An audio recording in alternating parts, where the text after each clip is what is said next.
नमस्कार, स्वागत है आप सभी का। मैं हूं आपके साथ अंशुल गुप्ता। आप देख रहे हैं आरजे न्यूज। आरजे न्यूज में आपका स्वागत है। जिला बरेली में अमन व शांति का पैगाम लेकर पहुंचे स्वामी सारंग। वायरस से निजात पाना है तो इबादत को घर में पाबंदी हटाए सरकार, तौकीर। देश के अमन व शांति का पैगाम देने दरगाह आला हजरत पहुंचे स्वामी सारंग ने कहा कि हम सबकी प्राथमिकता देश से नफरत खत्म, आपसी भाईचारा बरकरार रखकर हम लोग आगे और बढ़े। उन्होंने कहा कि किस तरह से युद्धीकरण राजनीति का हुआ, तरह धर्मों युद्धीकरण हुआ, चाहे वो सनातन धर्म हो या मुस्लिम धर्म। कुछ खास लोगों ने धार्मिक किताबों से अपने हिसाब से उन किताबों के तजुर्म कर दिए, इसमें लोगों के बीच में नफरतें पैदा हुई। वहीं पर मौलाना तौकीर रजा ने कहा कि केंद्र की मोदी सरकार योगी सरकार से धार्मिक स्थल खोले जाने के लिए मांग की।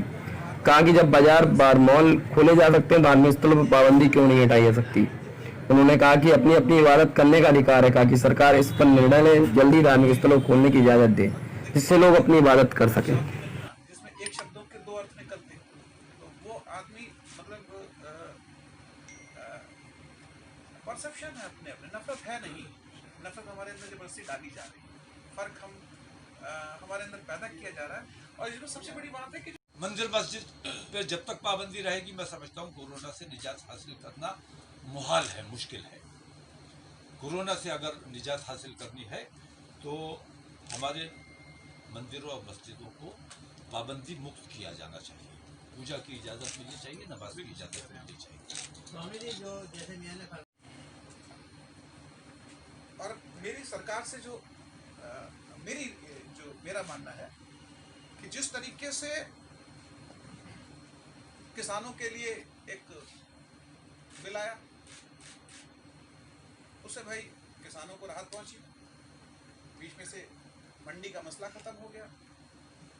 अब आगे कितनी राहत पहुंची वो बाद के समय बताएगा। उसी तरीके से जब इलेक्शंस आते हैं तो कुछ खास तरह के लोग, कुछ खास तरह के कारोबारी, कुछ खास तरह के खरीदने वाले, बेचने वाले सक्रिय हो जाते हैं।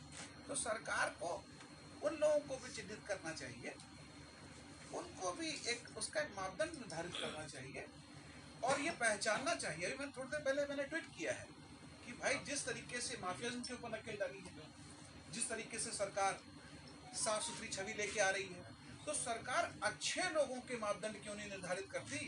वो अच्छे लोगों के मापदंड निर्धारित करती है तो उनसे देश के लिए, समाज के लिए काम क्यों नहीं ले रही। सही है भाई, अगर अच्छे डॉक्टर साहब, मेरी बात मतलब, अगर डॉक्टर साहब बहुत अच्छे हैं तो डॉक्टर साहब घर में क्यों हैं? डॉक्टर साहब काम क्यों नहीं कर रहे समाज के लिए? बरेली आने का और दरगाह पे जो विशेष रूप से, तो थोड़ा सा कम शब्दों में बताइए। आने का उद्देश्य मेरा सिर्फ अमनो चैन की बात करना, अमनो चैन का मैसेज देना और यहाँ पे दरगाह पे जो ज़ियारत करके यहाँ पे एक अपनी अटेंडेंस लगा के और एक समाज में एक मैसेज देना कि आपसी भाईचारा रहे, एकता रहे, प्रदेश का विकास हो, देश का विकास हो और हम लोग एक अच्छी सोच के साथ सब लोग मिलजुल करके आगे बढ़े। जी, इसका आगाज कहाँ से करेंगे? सबसे पहले आप किस लाइन पर काम करना चाह रहे हैं? देखिए, आगाज़ तो मैं तो काम कर ही रहा हूँ, मैं समाज में काम कर ही रहा हूँ और अगर आप गूगल पे मेरा नाम अगर डालेंगे तो आपको काम भी हजरत के साथ आज आप आए हैं उस सिलसिले में। तो हजरत के साथ देखिए मीटिंग ऑफ माइंड हमारा सेम है। हम आगे समाज के लिए हजरत जो करना चाहते हैं वही मैं करना चाहता हूँ। आपस में मेन उद्देश्य है कि शांति कैसे हो और लोगों की यकजहती जो वर्ड है उस पे समाज चले और कायम रहे, आपस में फ़र्क ना हो, कोई कौम मिलत का फ़र्क ना हो, नस्लों का फ़र्क ना हो। आज के लिए सरकार से कोई दो अपील? सरकार से मेरी ये अपील है कि अच्छे लोगों को चिन्हित करें समाज में, वो किसी कौम मिलत के हों और उनसे समाज में काम ले। और देश को बहुत ज़रूरत है जोड़ के रखने की, जोड़ने की नहीं, जोड़ तो रहे हैं, जोड़ के रखने की ज़रूरत है। और हमारा देश प्रेम तब जागता है जब झगड़ा हो जाता है, हमारा देश प्रेम तब जागता है जब महामारी फैल जाती है। वो स्टैंड स्टिल रहे और हम आज हम सब एक हैं यहाँ पे, एक किसी आप किसी विचार को सुनने आए हैं और मैं किसी विचारधारा को बताने आया हूँ। इसी तरीके का सामंजस्य देश और प्रदेश में रहे तो हमारे चारों तरफ खुशहाली रहेगी और मेरे ख्याल से आप जितने लोग हैं आप भी यही चाहते होंगे। मुख्य उद्देश्य इंसानियत का, मानवता का काम करना से बनाना है। उस वक्त जब नफरतों को बढ़ावा दिया जाता था तब हमने और स्वामी जी ने कई प्रोग्राम किए, सद्भावना के यात्राएं निकाली। आज वो नफरतों का माहौल तो मैं महसूस करता हूँ कि इस वक्त नहीं है। कुछ लोग फैलाने की कोशिश आज भी करते हैं, लेकिन आज जो पूरी मानवता जो एक महामारी से जूझ रही है, इस वक्त उस महामारी से लड़ने की ज़रूरत है। और मैं आप लोगों के ज़रिए इतना ज़रूर कहना चाहूँगा कि वो कोरोना जो बाज़ारों में नहीं है, बार में नहीं है, वो कोरोना मस्जिद और मंदिर में क्यों सरकार को नज़र आता है। मैं सरकार से मांग करता हूँ कि इस वक्त जब बार खोल दिए गए हैं, बाज़ार खोल दिए गए हैं, मॉल खोल दिए गए हैं, तो ऐसे में अपनी अपनी आस्था के मुताबिक अपने रब को राज़ी करने के लिए मंदिरों, मस्जिदों, गुरुद्वारों को भी आज़ादी मिलनी चाहिए, छूट मिलनी चाहिए, ताकि लोग अपने अपने तरीक़े से अपने रब को राज़ी करें, अपने गुनाहों की माफ़ी मांगें। क्योंकि ये दैवीय आपदा है, इससे सरकार नहीं लड़ सकती, इससे लोग खुद लड़ेंगे, अपने अपने पापों का, गुनाहों की माफ़ी मांगेंगे, तभी इस आपदा से निजात मिलेगी।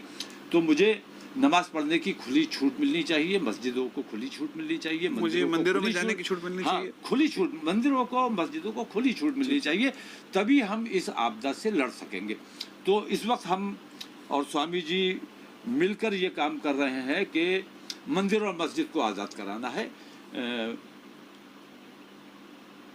इसके लिए ये ज़रूरी है, अगर वाकई सरकार चाहती है कि कोरोना मुक्त हो जाए हमारा देश, हम तो पूरी दुनिया के लिए दुआ करते हैं, अगर कोरोना मुक्ति चाहते हैं तो उन्हें पाबंदियों से मंदिरों और मस्जिदों को मुक्त कर देना चाहिए। ये हमारी आज की डॉक्टर भाई, एक सवाल ये भी है, तमाम आरोप लग रहे हैं कि बजट इतना आया है और खर्च ना होकर के दूसरी दिशाओं में जा रहा है, भ्रष्टाचार के तमाम आरोप हैं। इसको लेकर आपका क्या सोच है, जो अधिकारी वर्तमान में चीज़ें नहीं, इस वक्त हम इन चीज़ों पे किसी किस्म की कोई सवाल जवाब मुझे लगता है मुनासिब नहीं है। इस वक्त हमारा जो उद्देश्य है, स्वामी जी आज आए हैं, धार्मिक हैं, खालिस, मैं भी धार्मिक आदमी हूँ, स्वामी जी भी धार्मिक है, खालिस। राजनीति से ज़्यादा मैंने इनका जुड़ाव लगाव ज़्यादा नहीं देखा है, जहाँ तक मैं जानता हूँ। तो इस वक्त हम धार्मिक ही बात करेंगे। हम ये चाहते हैं कि हिंदुस्तान की आवाम को, ख़ास तौर से उत्तर प्रदेश की आवाम को, हिंदू को अपने हिंदू तरीक़े से, मुसलमानों को अपने मुस्लिम तरीक़े से, सिखों को अपने उस तरीक़े से वो आज़ादी मिलनी चाहिए। हम धार्मिक आज़ादी चाहते हैं अपने देश में और अपने प्रदेश में। तो इस वक्त हमारी ख़ास तौर से ये मांग है कि हमारे मंदिरों और मस्जिदों को कोरोना मुक्त कराने के लिए मंदिरों और मस्जिदों को पाबंदी मुक्त किया जाना बेहद ज़रूरी है। क्या मियाँ मंदिर और मस्जिद बंद हो जाने से धार्मिक आज़ादी जो है वो खतरे में है? नहीं, धार्मिक भाई, अगर किसी को पूजा करने की आज़ादी नहीं है तो इससे ज़्यादा क्या न्याय हो सकता है? अगर किसी को नमाज पढ़ने की इजाज़त नहीं है, यह अन्याय है। तो मंदिर और मस्जिद, अगर कोरोना वहाँ तुम्हें दिखता है तो वो कोरोना तुम्हें बाज़ार में और बार में क्यों नहीं दिखता है? अगर बार में और बाज़ार में कोरोना नहीं है तो मंदिर और मस्जिद में कोरोना नहीं है। मंदिर और मस्जिद, आज की हमारी विशेष मांग है कि मंदिरों और मस्जिदों को पाबंदी मुक्त किया जाना चाहिए।